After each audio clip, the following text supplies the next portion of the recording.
आशा करता हूँ आप सब बहुत अच्छे होंगे। मेरा नाम है सिद्धांत अग्निहोत्री। स्टडी आई पे आपका बहुत बहुत स्वागत है। ये हिंदुस्तान टाइम्स में बहुत बेहतरीन आर्टिकल छपा है। एनहांसिंग वुमेन्स एम्प्लॉयमेंट इज की टू इकोनॉमिक रिकवरी। मतलब हम फीमेल लेबर पार्टिसिपेशन के बारे में जानेंगे। कोविड 19 की वजह से कितनी बुरी तरीके से ये हैम्पर हुआ आपको बता दूं। संजय काठेरिया ने, जो कि जॉर्ज टाउन यूनिवर्सिटी के फेलो हैं, उन्होंने ये लिखा है। तो चलिए आगे बढ़ते हैं। यूपीएससी के स्मार्ट कोर्सेज आते हैं, जरूर आप अवेल करें। अट्रैक्टिव डिस्काउंट्स है, रिपब्लिक डे सेल हमारी चल रही है। और इंस्टा पे मैं आ गया, यहाँ पे आप मुझसे सवाल पूछ सकते हैं, मुझे फॉलो कर सकते हैं। मैं ट्रैवल करने वाला हूँ तो अपडेट्स डालूंगा, मुझसे मिल सकते हैं। अब देखिए, कोविड 19 पैंडेमिक में आप देखिए 2019 में कोविड 19 पैंडेमिक से पहले फीमेल लेबर पार्टिसिपेशन दोस्तों दिक्कत हुई है। मतलब कम है, बहुत ज्यादा कम है। हम औरतों को इतना मौका देते ही नहीं। तो ये बड़ा हमारे लिए नुकसानदेह है, क्योंकि अगर आप फीमेल्स को मौका देंगे तो आपकी जीडीपी 3 से 4 गुना होगी, क्योंकि प्रोडक्टिविटी बढ़ेगी ना। और हमको ये पता ही है कि फीमेल मेल्स के कम तो होती नहीं, औरतें आदमियों से बिल्कुल कम नहीं होती, उनके बराबर ही होती हैं। तो कोविड 19 पैंडेमिक में female labour force participation Bharat और साउथ एशिया में कितना था? भारत में 20.5%। 100 में से 20, 21 मान लीजिए, 100 में से 21 जो औरतें हैं वो काम करती थी। काम करना परिवार के लिए भी अच्छा होता है ना। जब दो लोग कमाएंगे तो परिवार भी अच्छे से चलेगा। परिवार मर रहा है, खाने को कुछ नहीं है, लेकिन औरतों को काम करने नहीं देंगे, नहीं नहीं, हमारी शान के खिलाफ है। बहुत बढ़िया बेटा। बाकी साउथ एशिया की बात करें तो 23.5% है। मतलब एक तरीके से साउथ एशिया में ही, देखिए ये पूरी दुनिया की हालात है। आप ये मत समझिएगा सिर्फ भारत, पूरी दुनिया में। और ये सब यूरोप से ही शुरू हुआ था। भारत में तो, एशियंट इंडिया में तो औरतों को काफी ज्यादा फ्रीडम दी जाती थी, लेकिन ये सब यूरोप से ही शुरू हुआ था भाई। एंशिएंट इंडिया में तो औरतें एडमिनिस्ट्रेशन करती थी, बिल्कुल रानी होती थी, queen. They were actually administrators. लेकिन फिर जब ब्रिटिशर का प्रभाव पड़ा, यूरोप में बहुत पेट्रियार्की थी, है ना, वहां पे पुरुष प्रधान। और अभी भी तो हर जगह, अमेरिका और यूरोप, अमेरिका में तो औरतों को वोटिंग राइट्स भी नहीं थे। वोट ही नहीं कर सकती थी औरतें, इतनी बुरी हालत थी। तो पूरी दुनिया की हालत है कि औरतों का पार्टिसिपेशन बहुत ज्यादा कम है। कोविड 19 पैंडेमिक में 21, मतलब 100 में से 21 औरतें काम करती थी। साउथ एशिया में 23.5%। ये आईएलओ के एस्टिमेट्स हैं, वर्ल्ड बैंक डेटाबेस। मेल्स का कंपैरिजन 76% और 77, मतलब इंडिया में 76% मेल्स वर वर्किंग और साउथ एशिया में 77%। तो जाहिर सी बात है 4 गुना ज्यादा है, यहाँ पे 3 गुना ज्यादा है। मिडिल ईस्ट और नॉर्थ अफ्रीका की बात करें, ये ओनली रीजन है जहां पे लोअर फीमेल पार्टिसिपेशन है साउथ एशिया के। मतलब देखो, यूरोप में, अमेरिका में साउथ एशिया से ज्यादा है। मिडिल ईस्ट में तो पता ही है आपको कि सऊदी अरब हो गया, इराक हो गया, ईरान हो गया। अरब कंट्रीज में, मतलब इराक, ईरान, अरब तो खैर मिडिल ईस्ट में नहीं आता, बट अरब, इराक, ईरान जो हो गया, अफगानिस्तान हो गया, यहाँ पे औरतों को कोई राइट्स है नहीं कुछ भी। तो वो फीमेल पार्टिसिपेशन नीचे जाएगा ही जाएगा। ठीक है, बहुत कम है वहां पे, तो नाम मात्र की औरतें काम करती है, वहां पे निकल ही नहीं सकते। यूएई में तो बड़े खतरनाक लॉस है ना। वहां पे तो आपको, अगर औरतों को शादी भी करनी है तो भी एक मेल मेंबर की परमिशन लेनी पड़ेगी, जो आपका गार्जियन होगा। अगर बाहर कुछ खरीदना भी है तब भी मेल मेंबर। वहां तो बड़े रिग्रेसिव लॉज है औरतों के लिए। तो मिडिल ईस्ट और नॉर्थ अफ्रीका के ही, नॉर्थ अफ्रीका में भी यही रिग्रेसिव लॉज है। इनफैक्ट पूरे अफ्रीका में, साउथ अफ्रीका को छोड़कर, कुछ अफ्रीकन देश को छोड़ दे, हर जगह यही है औरतों को लेके। तो यही दो ऐसे रीजन है जिनका वर्क रेट जो है वो साउथ एशिया और इंडिया से कम है, बाकी हर जगह का ज्यादा है। पैंडेमिक आ गया, इसने और बर्बाद कर दी सिचुएशन को। देखिए, ये तो फॉर्मल सेक्टर की बात हो गई, लेकिन इनफॉर्मल सेक्टर में भी औरतों का पार्टिसिपेशन बहुत ज्यादा है। आप देखते होंगे कि अब तो औरतें भी, आ, मैंने देखा था कि उस दिन औरत जो है वो एक रिक्शा चला रही थी, है ना। बड़ा अच्छा लगा था मुझे। मतलब वो रिक्शा वाला नहीं, वो ई रिक्शा था, ई रिक्शा था कि ऑटो रिक्शा, ध्यान नहीं मुझे, लेकिन बड़ा अच्छा लगा। उसके बाद मैंने ये देखा कि मतलब आप औरतें जो हैं वो, आपने देखा होगा कि जब आप रेस्टोरेंट में जाते हैं वहां पे रहती हैं वो। खैर वो तो फॉर्मल सेक्टर हो गया, लेकिन ठेले पे भी औरतें रहती हैं। सब्जी मंडियों में देखा होगा। तो इनफॉर्मल सेक्टर में तो औरतें बहुत ज्यादा काम करती ही हैं। एग्रीकल्चर में भी औरतें जो है वो बहुत ज्यादा मेहनत करती हैं। इनफैक्ट आपको बता दूं कि औरतें जो हैं इनफॉर्मल सेक्टर में आदमियों से ज्यादा काम करती हैं। ठीक है, लेकिन कोविड 19 ने सब कुछ बदल दिया, और सबसे ज्यादा जो भार आया है वो औरतों पे ही आया है। अब आप देखिए कि कोविड 19 की वजह से ग्लोबल फीमेल एम्प्लॉयमेंट जो था 19% ज्यादा रिस्क पे था, बजाय कि मेल एम्प्लॉयमेंट। मेल एम्प्लॉयमेंट ठीक था, लेकिन 19% ज्यादा रिस्क पे फीमेल एम्प्लॉयमेंट था। अश्विनी देश पांडे ये बताती हैं कि women were 9.5% less likely to be employed in August 2020 compared to August 2019। पिछले मुकाबले अभी की बात करें तो 10% एम्प्लॉयमेंट रेट नीचे गया है। लैंसेट की रिपोर्ट के हिसाब से मैट्रिमोनियल साइट पे 30% ज्यादा रजिस्ट्रेशन हुए हैं। 2 लाख से ज्यादा चाइल्ड मैरिजेस होने वाली हैं भारत में। तो ये बहुत ही खतरनाक आंकड़े हैं। अब भाई एम्प्लॉयमेंट नहीं, एम्प्लॉयमेंट नीचे जा रहा है। देखिए लड़कियों के लिए बड़ी दिक्कत, मुझे बहुत सारे मैसेजेस आते हैं जो लड़कियां कहती हैं कि सर अगर मैं पढ़ूंगी नहीं तो मेरी शादी कर दी जाएगी। और ऐसा मैंने अपने इर्द गिर्द भी देखा है कि या तो शादी कर लो या फिर कोई काम कर लो। काम अगर नहीं कर रहे हो तो पक्का बेटा तुम्हारी शादी होगी ही होगी, ऐसा है। अब यहां पे सोल्यूशन बताए गए हैं कि 4 एरियाज ऐसे हैं सरकारों को देखना चाहिए। क्या? सबसे पहले तो child care related issues.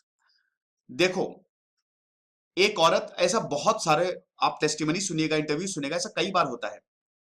In fact मेरी मम्मी के साथ भी यही हुआ। मैं आपको बता दूं, मेरी मम्मी म्यूजिक से एमए थी, काफी उनका गजब का करियर था। लेकिन जब उनकी शादी हो गई तो हम लोग हो गए, है ना। हम लोग 2 भाई हैं, मैं और मेरा एक छोटा भाई। तो उसके बाद फिर उन्होंने अपना करियर छोड़ के वो हम लोग की देखभाल में रख दी। तो ऐसा कई बार होता है कि औरतें जो है वो अपना करियर छोड़ देती हैं बच्चों की देखभाल के लिए। पारिवारिक परिवार को भी तो संभालना है ना भाई। अब ये भी हम नकार नहीं सकते कि वरना फिर कौन संभालेगा परिवार को। तो परिवार को ही संभालना और वो औरतें ही कर सकती हैं, क्योंकि बच्चा माँ के बिना, भाई मदर्स लव जो होता है, माँ का प्यार, एक वही सच्चा है। आपको बता दूं, सिर्फ वही माँ जो है ना वो अनकंडीशनल लव होता है। बाकी जितनी भी चीजें हैं वो कंडीशन उसमें अप्लाई हो जाती है। तो माँ जो होती है वो अब बच्चों को संभालती है। अब बच्चों को संभालेगी तो या तो बच्चों को संभाल ले या फिर अपने ऑफिस को देख ले। तो जितनी बड़ी औरत होगी उसको इसको थोड़ा कॉम्प्रोमाइज करना ही पड़ेगा। उसके बाद बिगेस्ट डिविडेंड्स कहां से आता है? इनफॉर्मल सेक्टर से, है कि नहीं? इनफॉर्मल सेक्टर से आता है।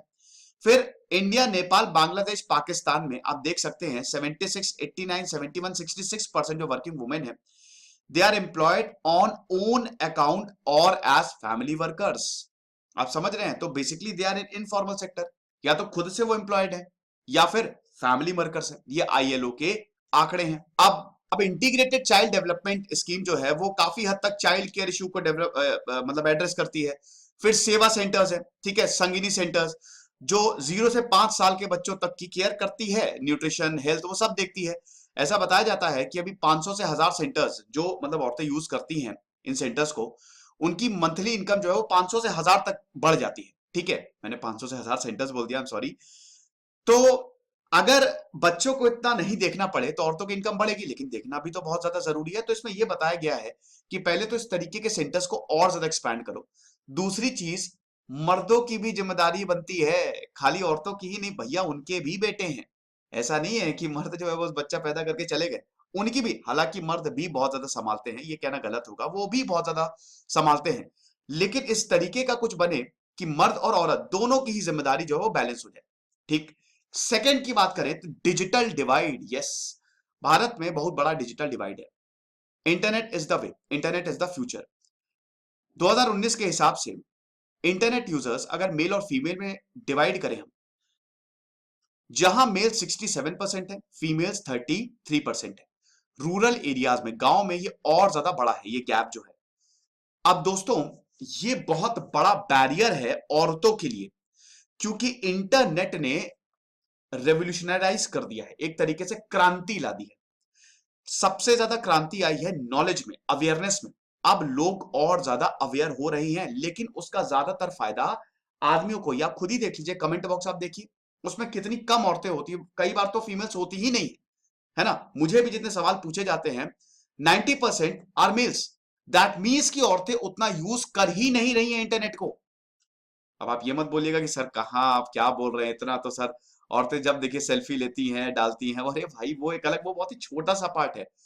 लेकिन जिनको वाकई में जरूरत है, जो एजुकेशन चाहती हैं, जो हेल्थ फाइनेंशियल सर्विसेज चाहती हैं, वो इतना यूज कर ही नहीं पा रही। अगर वुमेन्स को ये पता होगा, स्पेशली गांव में अगर औरतों को ये पता होगा, इंटरनेट अच्छे से यूज कर लेंगी, तो सोचिए उनका आधे से ज्यादा काम तो ऐसे ही हो गया, है ना। जितनी भी हेल्थ, एजुकेशन, फाइनेंशियल सर्विस है वो अवेल कर सकती हैं और आगे बढ़ सकती हैं।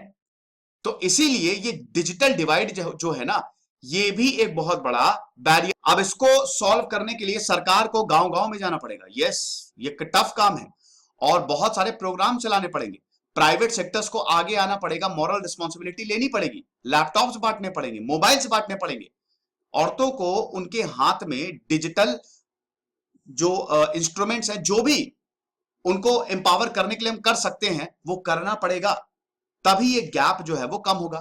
तीसरा, फॉर्मल सेक्टर की बात करें, इनकम टैक्स सिस्टम जो है उसको यूज कर सकते हैं हम फीमेल लेबर फोर्स पार्टिसिपेशन को पुश करने के लिए। अब आप देखिए कि अगर हम बात करते हैं कि वुमेन्स की हायर इलास्टिसिटी है, अगर लेबर सप्लाई की बात करें, यानी कि इलास्टिसिटी मतलब आप समझते हो ना, फ्लेक्सिबिलिटी कितनी है। मतलब अगर हम इनकम टैक्स को अच्छे से यूज कर रहे हैं, जैसे आदमियों हम कुछ भी काम करते हैं तो उसका इनकम टैक्स लगता है, अगर औरत वही काम करे टैक्स कम लगेगा। जैसे रजिस्ट्री में होता है, रजिस्ट्री में जब आप मकान की रजिस्ट्री करवाने जाते हो तो अगर आप औरत के नाम पे लेते हो तो 10,000 कम लगता है ना, 10,000 की छूट है। ऐसे ही ये लॉ बना दे सरकार या कुछ ऐसा कर दे कि अगर औरतें काम कर रही हैं तो उनको बहुत कम टैक्स देना पड़ेगा। इससे जो क्या होगा ना कि जो घर वाले हैं वो भी औरतों को काम करने के लिए भेजेंगे। टैक्स हर कोई बचाता है, बचाना वैसे नहीं चाहिए भाई, जितना सरकार का बन रहा है उनका उतना दो, लेकिन टैक्स जो है वो हर कोई बचाता है, ये बिल्कुल सत्य है, कोई कितना भी बोले, लेकिन पीठ पीछे क्या होता है सबको पता है। तो अगर ऐसा होगा तो क्या होगा कि घर वाले भी भेजेंगे कि जाओ यार काम करो, कम से कम टैक्स ही बचेगा, कम टैक्स में बढ़िया काम हो रहा है, पूरे पैसे जो है वो घर पे आ रहे हैं, टैक्स में बहुत ही कम पैसा कट रहा है। और चौथा और आखिरी, जेंडर डिसएग्रीगेटेड डेटा कलेक्शन और मॉनिटरिंग, ये भी बड़ा दिक्कत है। यहां पे जो ग्लोबल जबरदस्त गैप्स है जो जेंडर डेटा पे, डेटा भी हमारे पास नहीं है, मॉनिटरिंग हम नहीं कर रहे हैं, एक ये सबसे बड़ी दिक्कत है हमारे यहाँ। प्रॉपर डेटा के लिए, मॉनिटरिंग के लिए सब होना चाहिए ये, ठीक है। देखिए औरतों को अगर हमको एम्पावर करना है ना तो ये सारी चीजें, प्रॉपर डेटा कलेक्शन होना चाहिए, मॉनिटरिंग होना चाहिए, और कई सारे सर्वेज हो सरकार कराए, इसके बाद हमारे इसके पास इससे हमारे पास डेटा आएगा। हमको अगर औरतों को प्रायोरिटाइज, भाई समाज में आधा हिस्सा औरतों का है, 50%, और अगर औरतें ना हो तो दुनिया ही खत्म हो जाए। तो 50% औरतें हैं, बट एक्चुअली ये मेल डोमिनेटेड सोसाइटी है, तो यहां पे मेल्स को ही आगे आना पड़ेगा। उनको ये समझना पड़ेगा कि औरतों का काम बड़ा इंपॉर्टेंट है और वुमेन एम्पावरमेंट इज नीडेड। इससे ना ही देश आगे बढ़ेगा बल्कि औरतें भी आगे बढ़ेंगी।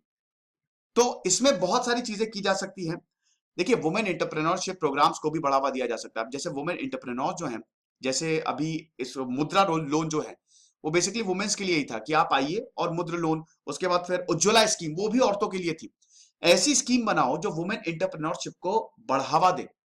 और बाकी तो मैंने आपको बताया ही। एक सोशल स्टिग्मा जो है गांव में, जैसे आप अभी आप नॉर्थ साइड में चले जाइए, हरियाणा में चले जाइए, अरे औरतें काम कैसे कर रही हैं, बाप रे बाप। नॉर्दर्न वेस्टर्न उत्तर प्रदेश में चले जाइए और कई जगह ऐसी चीजें हैं। गांव में जब आप जाएंगे तो औरतों को आप एकदम, आप कमर से ऊपर तक उनका पल्लू होता है।